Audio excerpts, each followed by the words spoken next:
बहुजन समाज की हर खबर पाने के लिए सब्सक्राइब करें अम्बेडकर पीपल्स वॉइस और बेल आइकन दबाएं।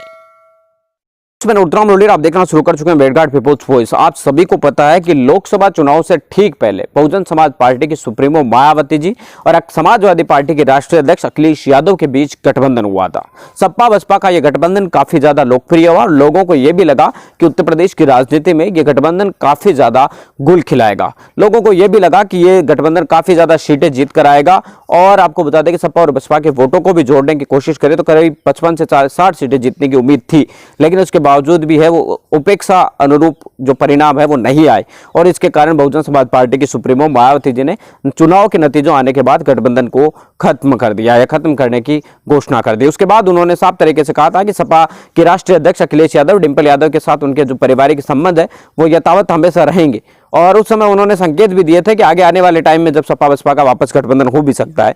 लेकिन अब वर्तमान के अंदर जो हालात चल रहे हैं उनको देखने की कोशिश करें तो एक चीज नजर आ रही है कि सपा और बसपा दोनों ही एक ही राह पर चढ़ने की कोशिश कर रही है। जो उनका मेन टारगेट है उसके अलावा भी दूसरी जो टारगेट है उन पर चल रही है और दोनों एक ही राह पर चलने की कोशिश कर रही है। खास तौर से समझने की कोशिश करें तो उत्तर प्रदेश के अंदर विकास दुबे कानपुर का जो मामला था वो काफी ज्यादा सुर्खियों में रहा था। पूरे देश भर में कानपुर दुबे विकास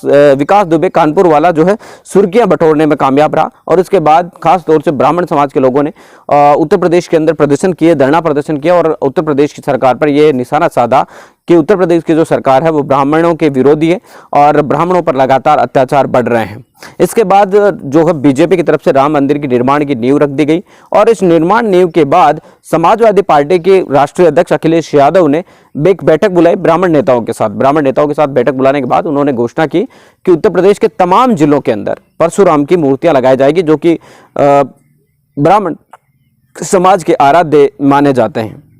उनकी मूर्तियां हैं वो पूरे उत्तर प्रदेश के अंदर अलग अलग जगहों पर तमाम जगहों पर ये मूर्तियां लगाने की घोषणा की। अखिलेश यादव ने घोषणा की कि उत्तर प्रदेश के तमाम जितने भी जिले हैं उनमें सब में जो परशुराम है उनकी मूर्तियां लगाई जाएगी। इस घटनाक्रम के सामने आने के बाद जो है बहुजन समाज पार्टी की सुप्रीमो मायावती जी भी सामने आई और उन्होंने भी आपको बता दें कि समाजवादी पार्टी के राष्ट्रीय अध्यक्ष अखिलेश यादव पर इस घटनाक्रम पर राजनीति से प्रेरित बताया और उसके बाद बीएसपी की सुप्रीमो मायावती जी ने कहा कि हम अगर सरकार में आते हैं 2022 के अंदर हमारी सरकार बनती है हमारी पार्टी की, तो हम ब्राह्मणों के साथ साथ तमाम जो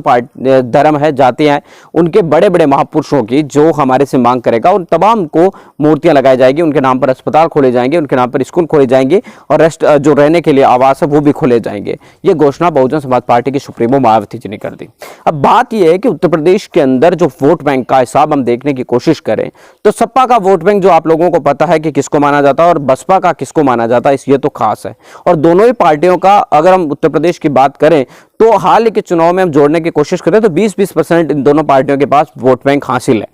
अब उत्तर प्रदेश के अंदर सरकार चलाने के लिए करीब करीब इन पार्टियों को 15-16% और वोटों की जरूरत है, यानी कि 20-20% इनके पास है और 15-16% वोट और चाहिए, जिसकी वजह से ये 35-36% अगर वोट ले आए तो उत्तर प्रदेश की सरकार के अंदर इनकी भागीदारी हो जाए, उत्तर प्रदेश के अंदर ये सरकार चला सके। इसी को ध्यान में रखते हुए बहुजन समाज पार्टी और समाजवादी पार्टी दोनों ये चाहती है कि सशरण समाज खास तौर से ब्राह्मण समाज है उनको वोट दे। जिस तरीके का फॉर्मूला बहुजन समाज पार्टी की सुप्रीमो मायावती जी ने 2007 में अपनाया था, बताया ये जाता है कि 2007 में ब्राह्मण दलितों का कॉम्बिनेशन बहुत ही शानदार तरीके से बैठा था और उस सोशल इंजीनियरिंग के नतीजे के चलते ही बहुजन समाज पार्टी की राष्ट्रीय अध्यक्ष मायावती जी 2007 के अंदर पूर्ण बहुमत की सरकार बनाने में कामयाब रही। और इस बात को Samajwadi party, Congress party, BJP तमाम पार्टियां जानती हैं और इसी को ध्यान में रखते हुए इस वक्त जो है बीजेपी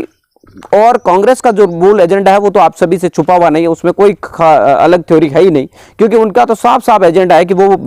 जो सर्वण समाज उनका वोट बैंक माना जाता है और दलितों के खिलाफ वो दलितों के लिए वो राजनीति करते हैं। उसी प्रकार का एजेंडा जो है यहाँ पर सपा और बसपा का जो अगर देखने की कोशिश करें तो दोनों एक ही दिशा में चलने की कोशिश कर रही है कि भाई हमारा जो वोट बैंक है वो तो ठीक है, लेकिन सर्वण समाज को अगर हम अपने साथ मिला लेते हैं 14-15% वोट को तो एक बहुत बड़ा तबका है हमारे साथ जुट जाएगा और उसके कारण हम 2007 की तरह ही उत्तर प्रदेश में 2022 के अंदर सरकार बना लेंगे। कि अगर बहुजन समाज पार्टी ऐसा करने में कामयाब होती है तो 10 साल का जो वनवास था, यानी 2012 में बहुजन समाज पार्टी सत्ता से बाहर हुई थी, वो सत्ता का वनवास समाप्त होगा 10 साल बाद और पार्टी एक बार फिर 2022 के अंदर सरकार बना सकती है। और अखिलेश यादव की बात करें तो 2012 से वो लगातार 17 तक रहे थे, इसलिए अखिलेश यादव को भी ये 5 साल का जो वनवास है वो कहीं ना कहीं दुख दे रहा होगा। और अखिलेश यादव भी ये कोशिश में जुटे हुए हैं कि समाजवादी पार्टी को शिवपाल यादव, मुलायम सिंह यादव जैसे दो कद्दावर नेता थे, उनके जाने के बाद उनकी पार्टी चुनाव जीत नहीं पाई है, ना लोकसभा के चुनाव ना विधानसभा के चुनाव। तो ऐसे हालातों के अंदर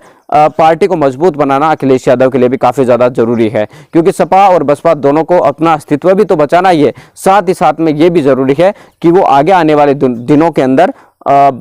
अपनी सरकार बनाए, ताकि जब पार्टी जो है एक बार फिर से मजबूत खड़ी हो सके। मिलेंगे इस नए वीडियो ने अपडेटों के साथ, तब तक आपसे लेते विदा। लाइक कीजिए, कमेंट कीजिए और शेयर करना बिल्कुल ना भूलें।